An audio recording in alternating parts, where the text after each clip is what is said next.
नमस्कार। मैं अशोक जरोटी सभी भाई बहनों का स्वागत है।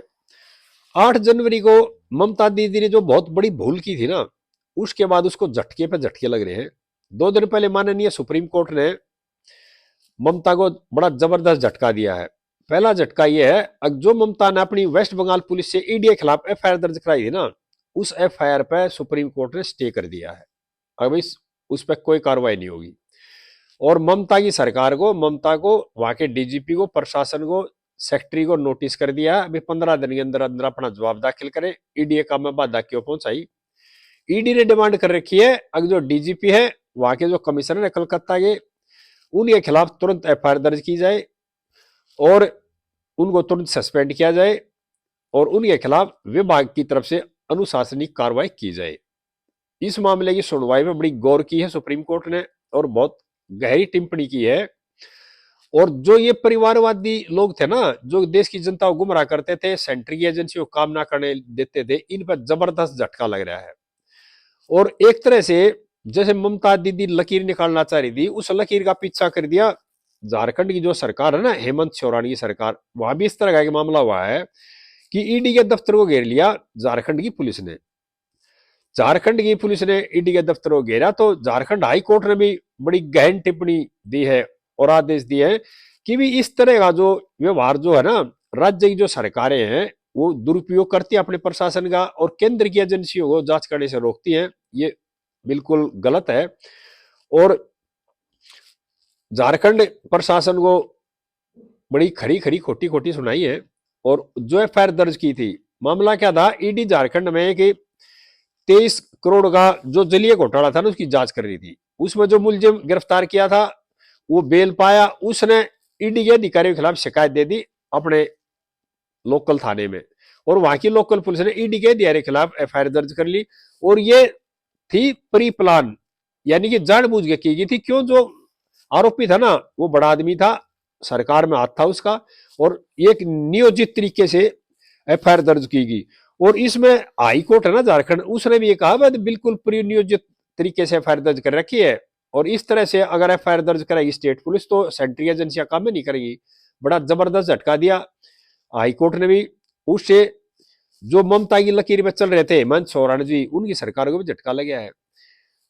महाराष्ट्र के अंदर जो निगम के चुनाव है ना, उसमें जो विपक्ष की जो जबरदस्त हार हुई है ना, और जो राज ठाकरे और उद्धव ठाकरे नारे दे रहे थे, बाहरी भगाओ बाहर वालों को, हिंदी भाषियों को भगाओ, महाराष्ट्र की भाषा चला, इस तरह नारे दे रहे थे, उसमें जबरदस्त झटका दिया है वहां की जनता ने ठाकरे बंधुओं को।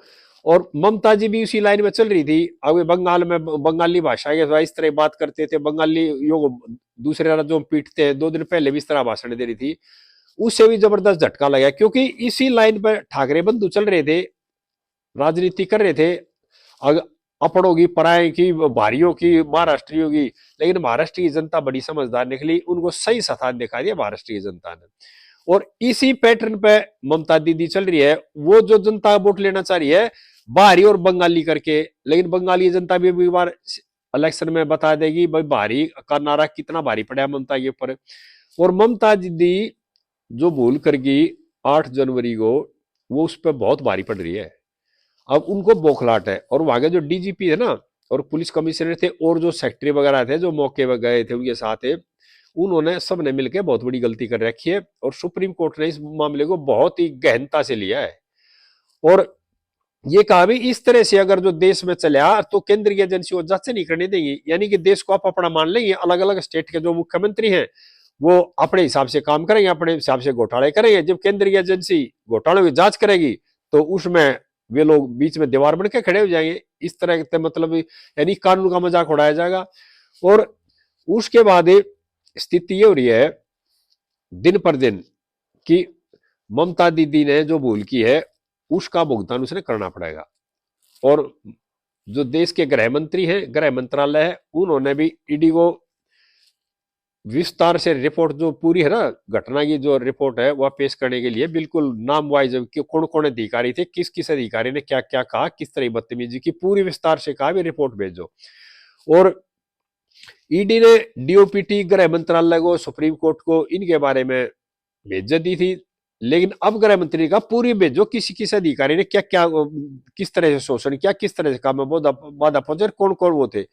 और जो सुरेंद्र अधिकारी हैं उन्होंने तो मौके में जितने भी अधिकारी थे, चाहे वो पुलिस से थे या लोकल जो सिविल प्रशासन के अधिकारी थे, सबके नाम दे रखे भाई ये अधिकारी मौजूद थे, इन्होंने काम को रोका, इन्होंने काम में बाधा पहुंचाई। और अब गृह मंत्रालय इस मामले में काफी सीरियस है और उन्होंने कहा भी हर अधिकारी का नाम और किस अधिकारी ने किस तरह से काम में बाधा पहुंचाई पूरा विस्तार से रिपोर्ट भेजो। सीआरपी ने जो मौके में थी सीआरपी, उन्होंने भी अपनी रिपोर्ट गृह मंत्रालय को भेज दी थी, हम वहां ड्यूटी पे थे, इस तरह से हमारे काम में बाधा पहुंचाई, इस तरह हमारे को धमका गया, इस तरह सारी रिपोर्ट माननीय गृह मंत्रालय को आ चुकी है। लेकिन सुप्रीम कोर्ट ने जिस तरह से झटका दिया उसके बाद गृह मंत्रालय भी काफी एक्टिव है। और इसमें देखते हैं जो मौके में डीजीपी मौजूद थे, जो पुलिस कमिश्नर कलकत्ता मौजूद थे, एसपी जो मौजूद थे और जो सेक्रेटरी वगैरह मौजूद थे, जिन्होंने इस तरह की गलती की है उनके खिलाफ जो गृह मंत्रालय किस तरह एक्शन लेता है और माननीय सुप्रीम कोर्ट क्या आदेश पारित करता है।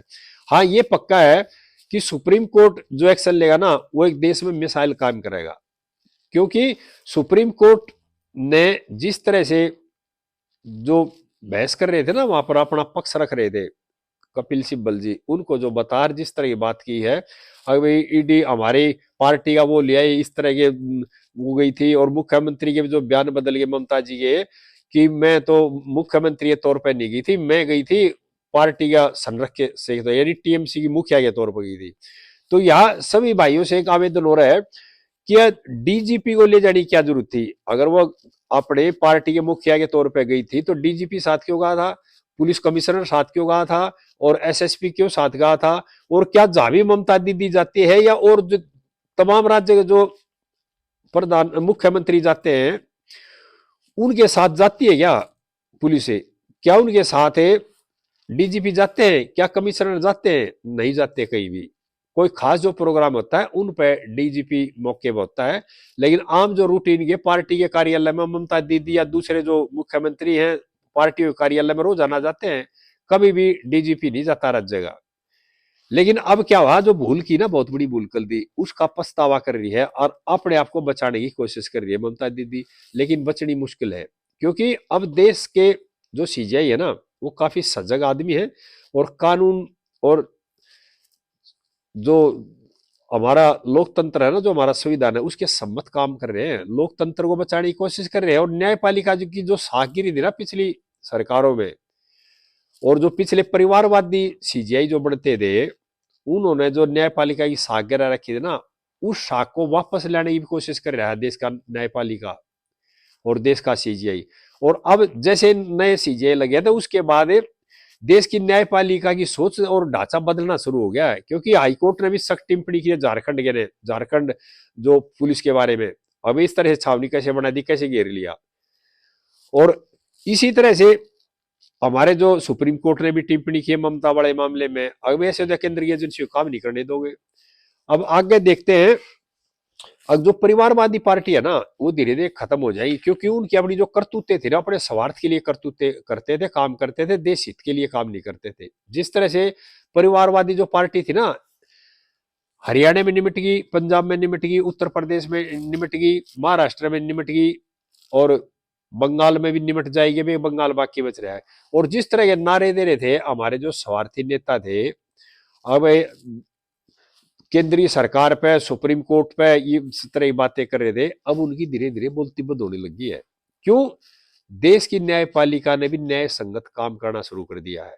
पहले क्या था, चेहरा देखकर सुप्रीम कोर्ट खुलते थे, चेहरा देखकर सुप्रीम कोर्ट में सुनवाई होती थी और कानून और संविधान सम्मत नहीं होती थी, क्योंकि जो पुराने मामले कई कई साल पेंडिंग पड़े रहते थे, पुराने जो वकील थे उसका फायदा उठाते थे अपनी फेस वैल्यू का, नए वकीलों को भी मौका नहीं मिलता था। लेकिन अब क्या हो गया, वो चीज बदल गई सुप्रीम कोर्ट में भी और सरकार में भी, और जनता भी काफी समझदार होगी। अब देश की जनता जो है ना वो गुमराह करते हैं ना नेता, जो स्वार्थी नेता है, देश की जनता ने भी उनको बड़ी बारीकी से देख लिया और समझ लिया। सभी भाइयों से प्रार्थना है, देखते हैं आगे सुप्रीम कोर्ट क्या आदेश इसमें देता है, और जैसा भी आदेश देगा सभी भाइयों से फिर शेयर करेंगे।